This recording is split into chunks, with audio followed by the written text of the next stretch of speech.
अस्सलाम वालेकुम दोस्तों, अक्सर आपने नोटरी पब्लिक या ओथ कमिश्नर के बारे में सुना होगा। एफिडेविट या बयान हल्फी देखा होगा, उस पर ओथ कमिश्नर की स्टैम्प लगी होती है। क्या आपको पता है ओथ कमिश्नर या नोटरी पब्लिक कौन होते हैं? आज की अपनी इस वीडियो में ओथ कमिश्नर और नोटरी पब्लिक के दरमियान क्या फ़र्क होता है वो बताया जाएगा। लेकिन मेरी आपसे गुजारिश है, अगर आप मेरे चैनल पर नए हैं तो उसको सब्सक्राइब करें और नहीं किया तो अब तक ज़रूर कर लीजिएगा। अक्सर लोग जब कोर्ट्स में किसी मुकदमे के सिलसिले में जाते हैं तो जिन अल्फाज से उनका वास्ता पड़ता है वो ओथ कमिश्नर और नोटरी पब्लिक होता है। आप अक्सर सोचते तो होंगे कि ये कौन लोग होते हैं, इनके दरमियान क्या फ़र्क है, इनके अथॉरिटी क्या है। सबसे पहले आते हैं ओथ कमिश्नर की तरफ। ओथ को उर्दू में कसम कहते हैं।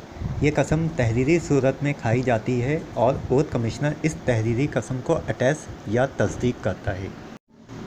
ये डॉक्यूमेंट्स आमतौर पर किसी किस्म का बयान हल्फी या किसी से किया जाने वाला कोई मुआहदा या एग्रीमेंट होता है तो उसको तस्दीक करने के लिए ओथ कमिश्नर के पास जाने की ज़रूरत पड़ती है।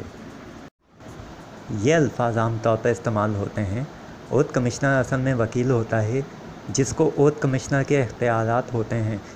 इसका नोटिफिकेशन हाई कोर्ट की तरफ से जारी होता है और उसे बतौर वकील 2 साल तजुर्बा होना चाहिए और उन्हें लॉस के बारे में भी मालूमात होनी चाहिए। जब किसी वकील को ओथ कमिश्नर के तौर पर मुकर्रर किया जाता है तो उसे ओथ कमिश्नर की अथॉरिटी देने से पहले ये भी देखा जाता है कि आया उस वकील या ऑफिसर को कानून के बारे में कितना पता है और क्या उसका ओथ कमिश्नर की ज़िम्मेदारियों को हासिल करने का इंटरेस्ट भी है कि नहीं। ओथ कमिश्नर सिर्फ फ़र्द को डील करते हैं। अगर कोई शख्सी मामला है, जैसे किसी मामले के हवाले से बनवाया जाने वाला बयान हल्फी, तो उसको तस्दीक करते हैं। इसके अलावा 2 अफराद के दरमियान होने वाले किसी भी किस्म के मुआहदे को भी तस्दीक करते हैं, यानी इंडिविजुअल या इनफरादी तौर पर होने वाली डीलिंग को जो कि 2 अफराद के दरमियान होती है उसको ओथ कमिश्नर तस्दीक करने का इख्तियार रखते हैं। इसकी आम मिसाल रेंट एग्रीमेंट होता है। इन डॉक्यूमेंट्स की तस्दीक के लिए आप ओथ कमिश्नर के पास जाएंगे जो इसको वेरीफाई करेगा कि ये सही है। अब आते हैं नोटरी पब्लिक की तरफ। ये भी आम तौर पर वकील होते हैं जो कि पुराने वकील होते हैं और इनका तजुर्बा ज़्यादा होता है और अपनी फील्ड में माहिर होते हैं। लेकिन देखा जाए तो ओथ कमिश्नर और नोटरी पब्लिक के दरमियान फ़र्क होता है, जबकि लोग आम तौर पर इनको एक ही समझते हैं। नोटरी पब्लिक के इख्तियारात ओथ कमिश्नर से ज़्यादा होते हैं। ये ऐसे डॉक्यूमेंट्स को अटैच करते हैं जो कि कानूनी होते हैं। ये अदालत में जमा होने वाले डॉक्यूमेंट्स को वेरीफाई करते हैं।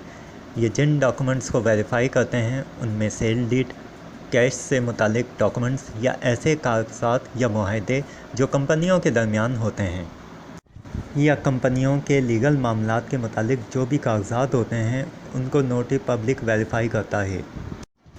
नोटरी पब्लिक से मुतालिक मामलात को देखता है। आपको जो पेपर भी अदालत में जमा करवाने की ज़रूरत पड़ती है उनको नोटरी पब्लिक से अटैच या वेरीफाई करवाएं। ये बात याद रखें, आपको जो भी कागजात या डॉक्यूमेंट्स वेरीफाई करवाने की ज़रूरत पड़ती है उनकी कॉपीज़ को अटैच करवाएं। असल कागजात को अटैच करवाने की ज़रूरत नहीं है। नोटरी पब्लिक इस बात की तस्दीक करता है कि जिन डॉक्यूमेंट्स की कॉपीज़ उसने अटैच की हैं वो असल से बिल्कुल मैच होती हुई हैं और सही हैं, और फिर इन कागजात पर अपनी स्टैम्प लगा देगा। असल डॉक्यूमेंट्स आपके पास रहेंगे और उन पर स्टैम्प की कोई ज़रूरत नहीं। तो व्यूअर्स, ये था ओथ कमिश्नर और नोटरी पब्लिक के दरमियान फ़र्क। तो मेरी आपसे गुजारिश है कि मेरे यूट्यूब चैनल को आप सब्सक्राइब करें और वीडियो को ज़्यादा से ज़्यादा लाइक भी कीजिए और शेयर भी कीजिए। शुक्रिया।